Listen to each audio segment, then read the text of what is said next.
Welcome again, recap family. So I'm back again for another unstoppable recap. And that one here may sound kind of familiar because, you know, the other day I uploaded one really similar to it. And how this one came about is because of that very same one where the brother was talking about how at a very young age he was going to commit a robbery when he pounced up into police. Well, this general now hear that one and the man say, hold on there, man. That's basically my story. That brother there share and my life the man basically I talk about. So he did have to reach out and share his experience as well. And it's kind of similar to that one that I uploaded a couple days ago. Now in this episode, the brother I talk about at a young age. He must say, yo, him a bad man, him a gunman. Him have him gun on him at all times and things like that. But present day, he must say, yo, he must advise the youth them say, yo, badness not pay. And he gave a scenario where one night him and the whole time gunman friend them sit down on a wall. And next thing him know, a beer police swarm him. And him say him could have only bust off one shot before everything turned upside down. Family, I'm going to check out this episode right here, so come make we take a listen.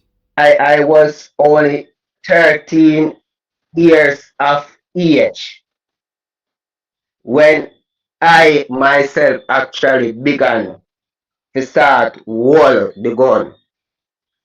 And while holding the gun, that were next to me and still next to me, same way, was working a backbone of to make the whole of it as youth got good school, you know, and based and what was going on in my life at that time could have made me lose my life or it made me end up behind bars, which I would want to see no other parents' children reach this up. You understand? So when I try to make the whole world know tonight, say badness up here. Badness up here. Because it was one Friday evening or Saturday evening, I think, when I was on a wall sitting down with my friends. And all of us were bad man at that time. And while sitting down there on that wall, that Friday evening, me was sitting there so, no, we could have dead and gone. Did have a gun in my waist, right? And at that point in time, when me and my brethren them sit down on the corner, the whole of we are reason with one another. Say, me then know say police could have just broke road from we so, right? But however and nevertheless, them just appear up from out of nowhere. And while I was sitting there on the wall, the police that appear from out of nowhere collided from the vehicle that evening, and their guns were begun to fire. Them start to fire shot after everybody. And trust me, people, the way how me did so frightened. Me never know what to do. You know, but all I could do is just make myself go over the wall, make my way over the wall with the gun in my waist. And when me reach over the wall, me pop off. And me could only be able to fire one shot out of the gun. I was only 13 of age, 13 plus when I should be at school learning. But at a point in time in my life when I was in badness, I was also going through a stage of drama, you know, with the whole school thing. I couldn't read nor write at that time. And it stressed me out so much. I said to myself, say, say, it don't make sense. My body finish up my schooling and think that I'm just going a badness and done. And it's because I was being influenced by who I was around at that time, because there was no one to say no, don't do this or do that. You understand, my people? So while being a bad man, there's a lot of things that I witnessed into that community. Being being a young man, I mean, like at the age of 13 plus, yeah, because she is both my mother, father, and friend.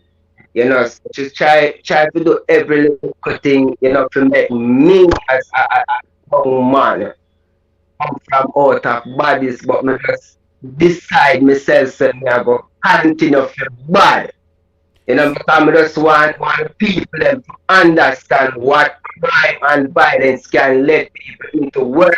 When when people were well gone before you, to say the person cannot read nor write. You understand? Because these person would just say you is a stupid. You understand, in the community. You understand? I will try to use you to do their dirty works. You know, so I was actually going through those turmoil. So back over to the police drama thing now. While the shootout was going on, as I said to you guys, that I could only be able to fire one single bullet out of that gun, right?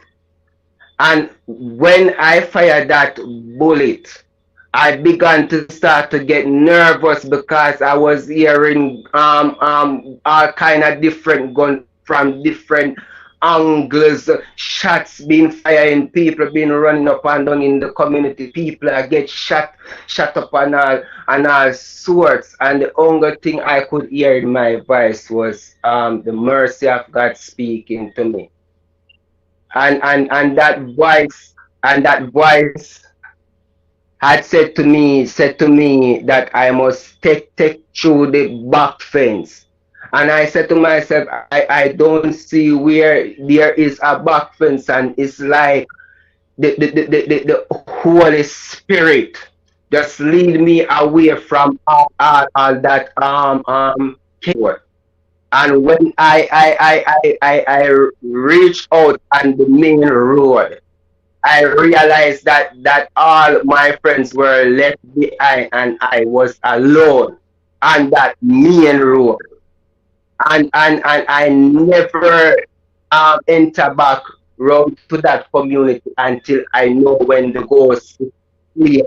Because the police then that I know that were working as a police officer at that time, my people, was very deadly, because when them a go kill a person, them not give a foot shot, not a belly shot, or just straight head shot. Them a give you straight head shot because them want to be dead. And even if you get a foot shot or a belly shot and you let them, would rather know, say them drive up the vehicle up and down on the road with a lay down night, you bleed out until you're dead. You understand? So them things there, me as a little young youth see happen in my community with my own two eyes. So that's why I am urging all parents tonight and this radio station to please look out for your children, because my mother was looking out for me, but I did not want to listen to what she had to say. And there was a reason for that, because everybody being doubting me, saying that I am not going to be nothing in life. I am never going to learn how to read and write. And it has sent me into a state. At a point in time in my life, I could remember when I was actually losing my mind, like getting literally mad, and it's send me to a mental stage at that time. And I have to just left from out of the community all and completely. And by just saying this and saying that, after leaving out of the community, my mother never beheld me with her two eyesight again. But she were still considerate about me, because she don't know where I went to and what I was actually doing with my life at that time. But from a shootout to be sleeping on the street in New Kingston has really wrecked my life completely. And there is something else I really want to say to all the mothers out there tonight that is listening to me right now. Trust me, parents, let me tell you something.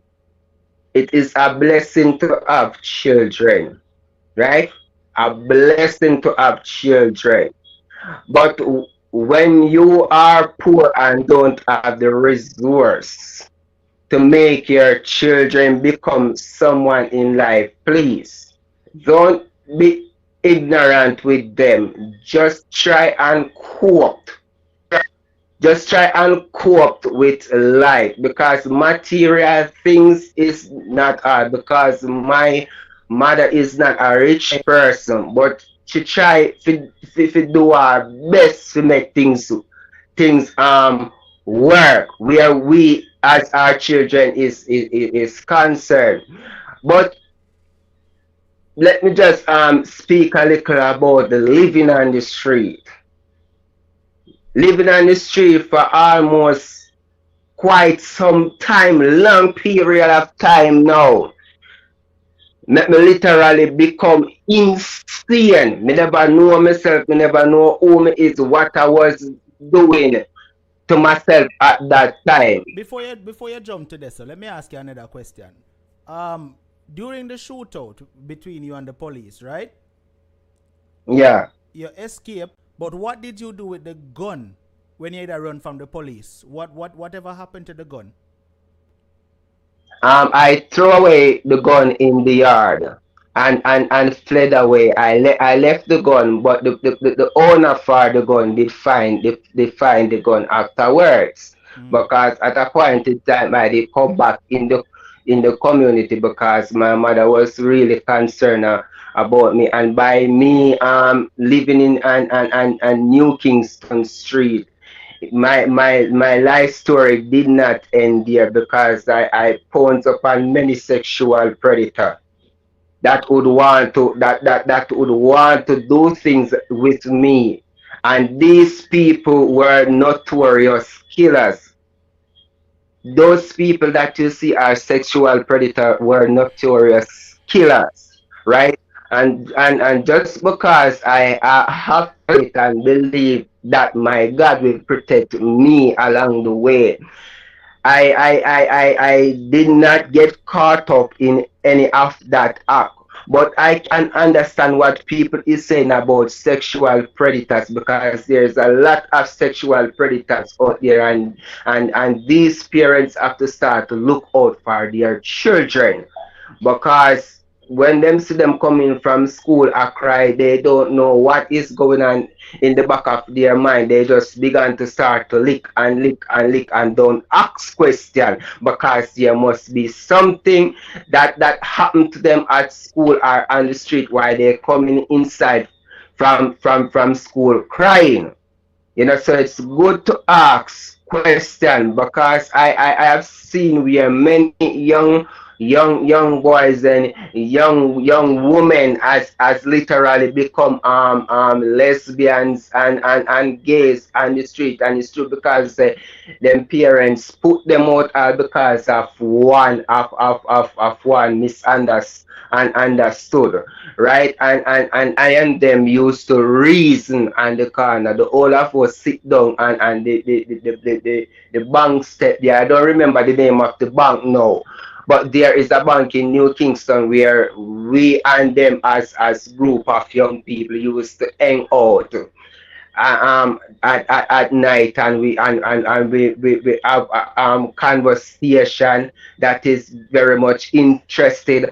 We always been saying what we want to become in life, and how they want to get out of the situation, because um I want the listeners to understand this. You see when a young miss has just been entered into lesbianism.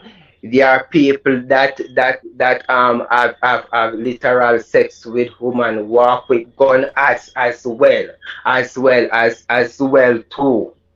well too, and it is hard for people like those to get out of that situation, because you have to know what you are doing or saying, because if you try to make a move, they are gonna send man off of you, and when them send the man them off fire, and when the man them find you, them not spare your life, them a kill you, because they have to do dirty work to make that person get where them supposed to get. So you can just actually call that human sex trafficking, because I've seen a lot of it happen on the streets with young people. And you see Mr. Unstoppable. Someone in the comments is Hello? asking. Someone in the comments is asking. When you did live with your mother, you did mention that your mother was a caring mother and she did try her best with you. You know, and she still is. You mentioned that, but someone in the comment section is Yeah. asking if it was that you did just really unruly, why you did choose to do those things at that age and never listen to your mother. Well, well, at that time, which I am gonna be honest with all the listeners, no. Yes, every children will be unruly, so I was unruly at that time, and it's because of the problem that I was having at school with other people, and things that were bothering me, because I did want to learn to read and write just like everybody else. So that actually become a stress on me now, where I did have to drop out of school. So is not that said I was, yes, literally unruly to my mother. No, but it is the other way around. There are things that will let people become unruly, Mm. right? There is a difference between unruly and unruly, right? There's a difference. And it means that when a person just don't have no manners at all, and they will back answer their mother. But I never did really back answer my mother at that time. But I was an unruly based on of what I went through back in school and at the home, because I also get a lot of beaten, right? A lot of beaten, and some of it is uncalled for. You understand? But my mother used to stand up where that is concerned, because sometimes um step tends to abuse the child when the child is not their one, when the child is not actually their one.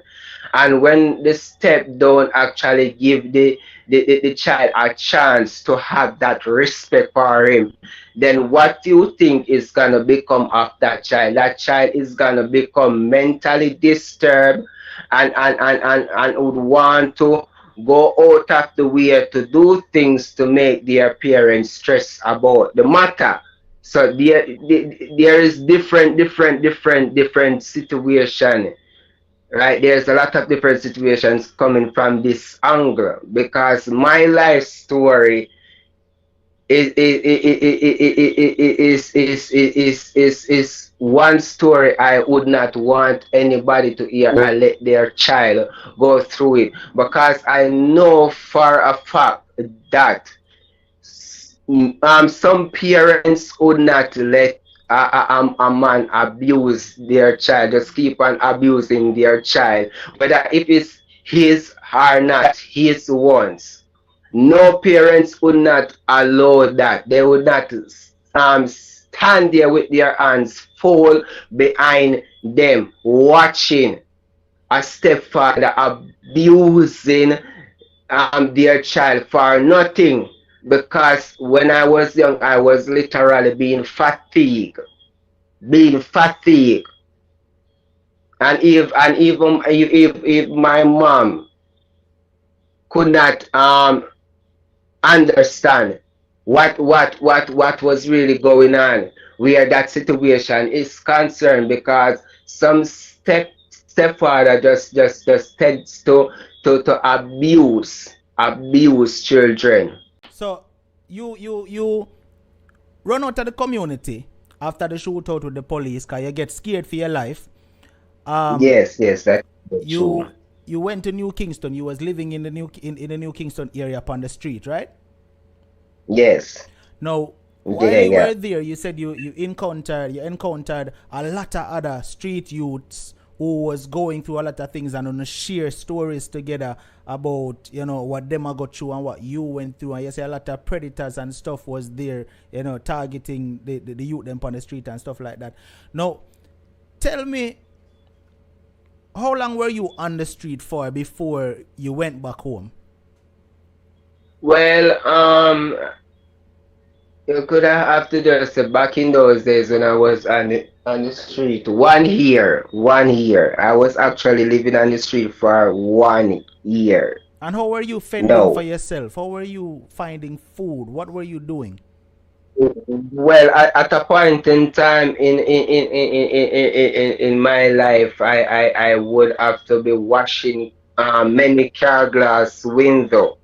And sometime during the days, the work that we do as young people were very much active, and sometimes things not so active for those work. But I am telling you that I could fend for myself when I was on the street.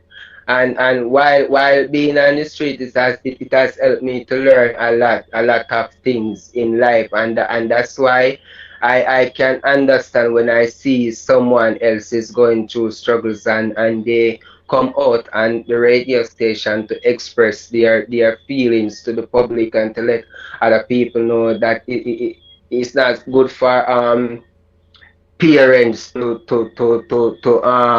whether to left up their children with anyone, or just left them careless at the home for any stepfather to fatigue them, because as I said to the listeners that my life was literally being fatigued by many things. It was being fatigued by the whole shootout that went on in that community. It was also fatigued by the learning disability. It was also fatigued by what I saw happening on the street, because nobody knows see people where take drugs and actually want to commit suicide in night, like oh Mm. me see it on the streets of New Kingston, because when people lay down in a them bed comfortable asleep, I show them with the life, what is going on out there in the street at night. It's true, because I said them don't know, but they are comfortable lying down in their bed, sleeping when they are 2 to 3, 4 um um youths like my age out there walking up and down on the street, don't have a shelter over their head, nothing to shelter them, no food to eat, no clothes to wear, no proper bathroom to bathe in and such forth, because at that point in time we have to use the gas station facility. We have to use those things, right? And when the gas station them lock up, there is nothing that we can do.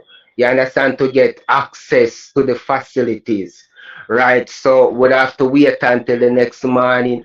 And most of the nights when I'm on the street, I have to sleep with one of my eyes them open up, because me no know when a madman a go come drop a rock stone in my head, because that's how innocent people lose their life when they are homeless and on the street. That's how people end up dead. A man just come see them and drop a big stone in them head while them sleeping.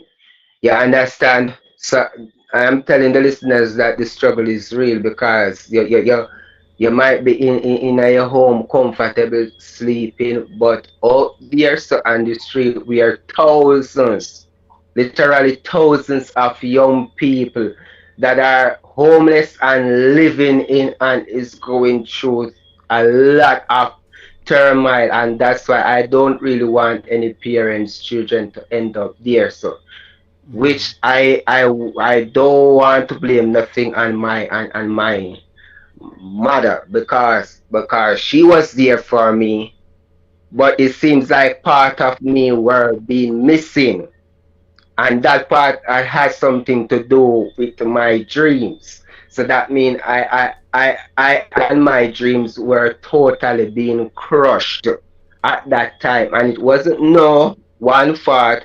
It's just that when I was an infant, as my mother said, that I would have to go through a major operation, and that operation was matter of life and death situation. And praise be to God, the doctors that done that operation and were successful, because they said to my mother that I have a chance to live and a chance to gain something in life. And it's when I was at 25 years old, I began to start learning how to read and write. And it's true, because I was fathering up the church, and I'm still fathering up the church. Same way, praise be to God for the Seventh Day Adventist Church. Even though I don't gain $1 million from them, but trust me, they have some good in them, because they have literally grew me in the person that I was never was when I was young. Mm-hmm. So actually, in my age now, I am 36 of age now. What made you change and decide, me I go change my life? You were on the street in New Kingston. You say you spent about a year there, and then you went back home. What changed your life? What caused you to say, you know what, I'm going to take a different path? Well, at that time, when I finding myself that I'm coming from out of that situation. My aunt that is now at abroad, she's living abroad now with her husband. She has opened up a church, and that in St. Anne's, and that church is a revival church. And when I left from City Kingston for good, I came down here in the country to live, because that's where my mother is also living as well, in the country area here. And I began to start living with my mother, because I could not get the chance to go around my mother at that time when I was in Kingston. So I have to be up and down from back to forth from people, yeah, just sleeping from here to there, losing everything that I was have, like my clothes, my shoes. At a point in time in my life, me never have not upon my body but one suit of clothes left. But leaving from out of that situation and coming down into the country here now, I realized that my aunt have a church here running. So that's where I start from. I start from the revival church. But at that point when I was going to the revival church, I still could read nor write. At that time, I was barely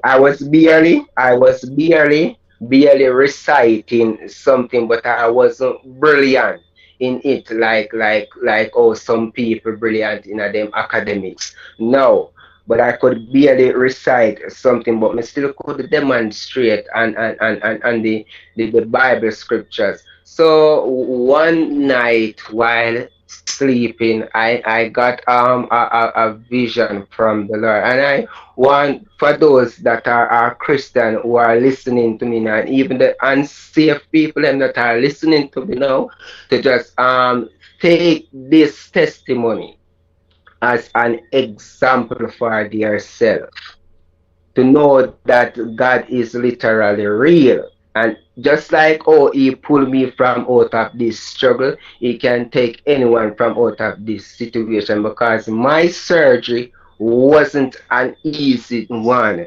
It was not even one. So, anyways, um, by going to the church, I realized that the Lord has a calling on my life. So what I do is just decide to give myself over unto Christ. And just by accepting Christ, my vocabulary has begun to start open up more and more, and thing like that. But one day I was at the church, because even though me I go to church now and thing like that, I was still facing the ordeal with people in the church, because you have people who got through situation in church, right? So I sat down in the church one day, and the Holy Spirit just said to me that Brother Thompson, I'm gonna take you from out of this church and let you go somewhere else, because I want to excel in your academics, because you have suffered too much, and you don't, as a child back then, you never deserve to be in that position, and you still don't deserve to be in this position that you are in now. So what I'm gonna do is move you from this church to put you somewhere else, and trust me, by going to the Adventist church has paid off. It has literally paid off, because I am proud of myself now to know that I can learn to read, actually learn to read and write. I can even write a book. And right now I'm writing a book, but I'm kind of eased off of it, because I have to get different ideas about that book. So me kind of put it down for a while, but I'm still in the mood of writing same way, because someday I want my book to encourage people, because my book is all about struggles, what people has went through in their past or even in the present time, and oh, God can pull them out of their separation, because God is real. And I want the parents again to know this, that that child is a blessing. Now, if you want to hear the rest of what was shared, all you have to do is click the link down in the description. It will take you on over to the main channel,